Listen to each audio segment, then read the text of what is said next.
அனைவருக்கும் காலை வணக்கம்.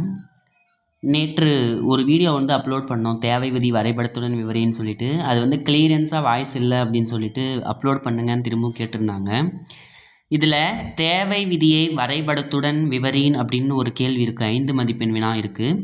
இந்த 5 மதிப்பெண் வினாக்கில் ஸ்லோ லென்ஸ்லாம் இருப்பாங்க சரிங்களா. இந்த வீடியோ பார்த்தாலே போதும். ஒன்ஸ் பார்த்தாலும் இதை நீங்கள் படிக்கலாம் கூட ஈஸியாக எழுதி 5 மதிப்பெண் நீங்கள் பெற்றுக்கொள்ளலாம்.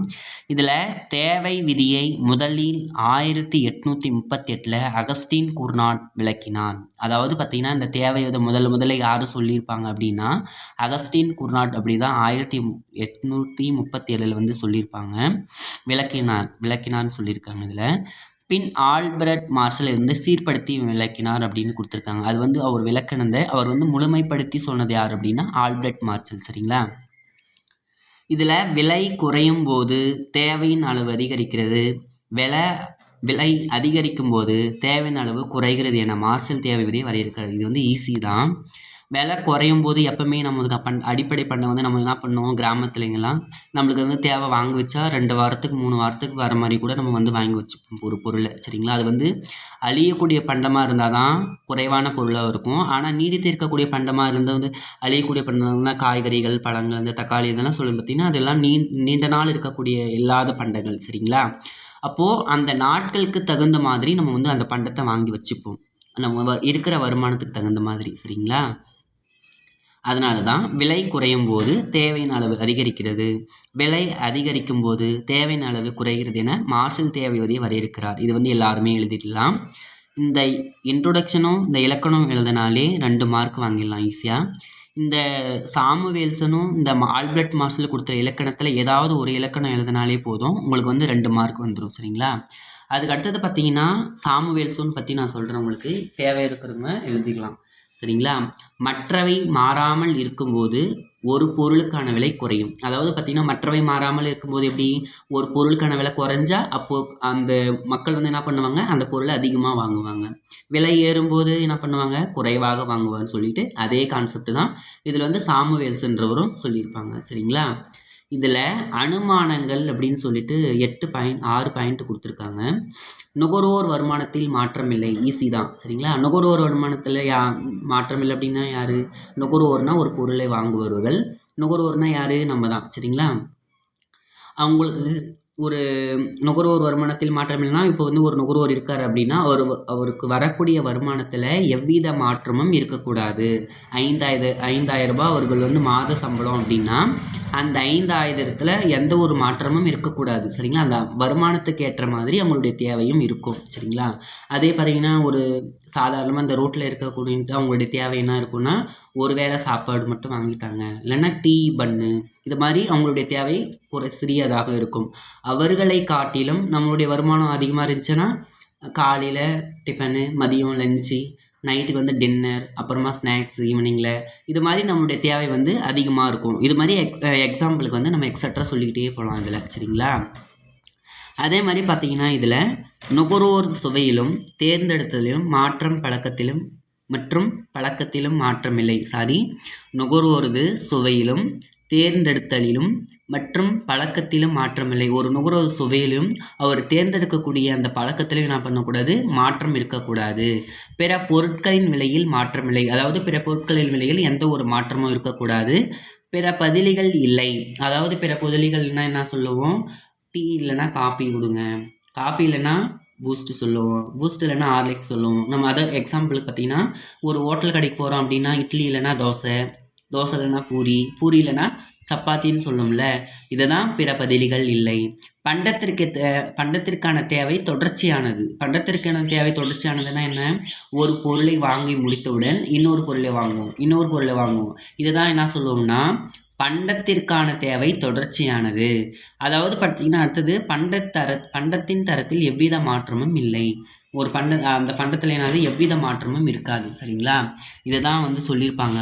மேற்கொண்ட எடுகோள்களின் அடிப்படையில் தேவை விதி செயல்படும். கொடுக்கப்பட்ட அனுமானங்களில் ஏதேனும் ஒன்றில் மாற்றம் ஏற்பட்டாலும் கூட இவ்விதி செயல்படாது சரிங்களா. இதில் தேவை விதின்னு ஒரு இது கொடுத்துருக்காங்க. அதே தான், விலை அதிகரித்தா தேவை குறையும், தேவை குறைஞ்சா விலை இது வந்து மாற்றி சொல்லிட்டேன். விலை வந்து அதிகமாக இருந்துச்சுன்னா என்ன பண்ணுவோம், தேவை குறையும். சரிங்களா? விலை குறைஞ்சா தேவையினுடைய வந்து அதிகரிக்கும் அப்படின்ட்டு இதில் வந்து இதுக்கும் அதுக்கும் எதிர்மறை தொடர்பு இருக்குது. சரிங்களா? அதே மாதிரி பார்த்தீங்கன்னா இதில் அட்டவணை கொடுத்துருக்காங்க. சரிங்களா? இதில் பாருங்கள், விலை அதிகரித்தா தேவை என்ன பண்ணணும், குறையும்.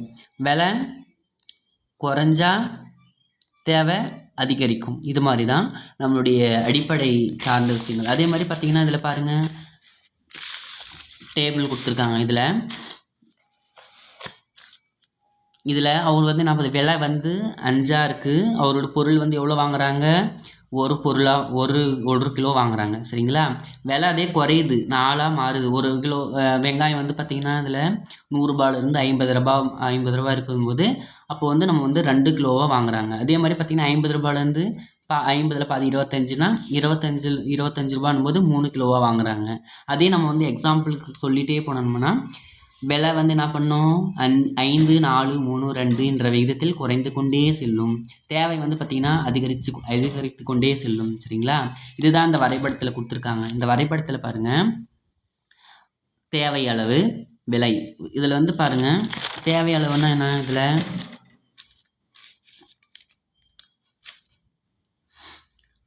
அதாவது இந்த வரைபடத்தில் பாருங்கள், விலை வந்து 5 இருக்கும்போது எவ்வளோ வாங்குறாங்க, 1 வாங்குறாங்க. இதுக்கு வந்து இங்கே வந்து புள்ளி வச்சுக்கணும். சரிங்களா? அதுக்கு நேராக ஒரு புள்ளி வச்சுக்கணும். அதே மாதிரி பார்த்திங்கன்னா 4 இருக்கும்போது 2 கிலோ வாங்குறாங்க. 4க்கு நேராக வந்து பார்த்திங்கன்னா 4க்கு இது பண்ண ஒரு புள்ளி வச்சுக்கணும். அதே மாதிரி பார்த்திங்கன்னா 3 குறையுது. அவங்களுடைய இது என்னது, 3 இங்கே வந்து புள்ளி வச்சுக்கணும், புள்ளி வந்து குறித்து வச்சுக்கணும். அதே மாதிரி மார்க் பண்ணிக்கோங்க. இதில் வந்து 2 இருக்கும்போது 4 இது பண்ணுறாங்க. இங்கே வந்து 4க்கு நேராக மார்க் பண்ணிக்கோங்க. இது 1க்கு இருக்கும்போது 5 வாங்குறாங்க. அப்போ வந்து இந்த 1க்கு நேராக இந்த 5ன்ற இதில் வந்து மார்க் பண்ணிக்கணும். இந்த தேவை கோடானது இடமிருந்து வலமாக கீழ்நோக்கி சரிந்து கொண்டே செல்கிறது. இதில் வந்து என்ன தெரிஞ்சுக்கிறோம் அப்படின்னா, தேவையான அளவு அதிகரிக்கிறது, விலை வந்து என்ன பண்ணுது, குறைஞ்சிக்கிட்டே வருது. சரிங்களா? இதுதான் இந்த கிராஃப் வந்து சொல்லுது. தேவை கோடானது இதில் வந்து இதுக்கே நம்ம வரைபட இது விழுக்கலாம். இந்த வரைபடத்தை வச்சு நம்ம என்ன பண்ணலாம், எக்ஸ்பிளைன் எழுதலாம். சரிங்களா? எக்ஸ் அச்சில் தேவை அளவும் ஒய் அச்சில் விலையும் குறிக்கப்பட்டுள்ளது. டி என்பது தேவைக்கோடு. தேவைக்கோடானது இடமிருந்து வலமாக கீழ்நோக்கி சரிந்து கொண்டே செல்கிறது. இதில் வந்து பார்த்திங்கன்னா விலை அதிகரித்தா தேவை குறையும், விலை குறைஞ்சா தேவை அதிகரிக்கும், விலை வந்து அதிகமாக இருந்துச்சுன்னா தேவை வந்து குறையும். அப்படின்ற அந்த கான்செப்ட் எழுதினாலே 5 மதிப்பெண் நீங்கள் வந்து ஈஸியாக வாங்கிக்கலாம். சரிங்களா? ஃபஸ்ட்டு வந்து தேவை விதியை வரைபடத்துடன் விவரியும் அப்படின்னு கொஸ்டின் கேட்டாங்கன்னா, தேவை விதி இது வந்து எழுதணும், இன்ட்ரொடக்ஷன் கொடுக்கணும், இலக்கணம் எழுதணும், அனுமானங்கள் முக்கியம், டேபிளேஷன் முக்கியம், டேபிளுக்கு வந்து கிராஃப் இந்த வரைபடம் முக்கியம், இந்த வரைபடத்துக்கு எக்ஸ்பிளைன் முக்கியம். சரிங்களா? இது வந்து ஈஸியாக எழுதலாம். இதில் வந்து இது வந்து அடிப்படை சார்ந்த கொஷின் தான். இது வந்து இந்த 6 இதுவும் மனப்பாடம் பண்ணாததும், நுகர்வோர் மாற்றமில்லை, நுகர்வோர் சுவையிலும் தேர்ந்தெடுப்பு மாற்றமில்லை, பிற பொருட்களின் விலை இல்லை, பிற பதிலிகள் இல்லை, பண்டத்திற்கான தேவை தொடர்ச்சியானது, பண்டத்தின் தரத்தில் எவ்வித மாற்றமே இல்லைன்னு சொல்லிட்டு 6 பாயிண்ட் நம்ம வந்து எழுதினாலே போதும். இதுக்கே 5 மதிப்பெண் ஈஸியாக நீங்கள் பெற்று விடலாம். சரிங்களா? இதில் வந்து இந்த வீடியோ வந்து உங்களுக்கு வந்து யூஸ்ஃபுல்லாக இருந்துச்சு அப்படின்னா லைக் பண்ணுங்கள், சப்ஸ்கிரைப் பண்ணுங்கள், சப்போர்ட் பண்ணுங்கள், உங்கள் ஃப்ரெண்ட்ஸுக்கு வந்து ஷேர் பண்ணுங்கள். நன்றி, வணக்கம்.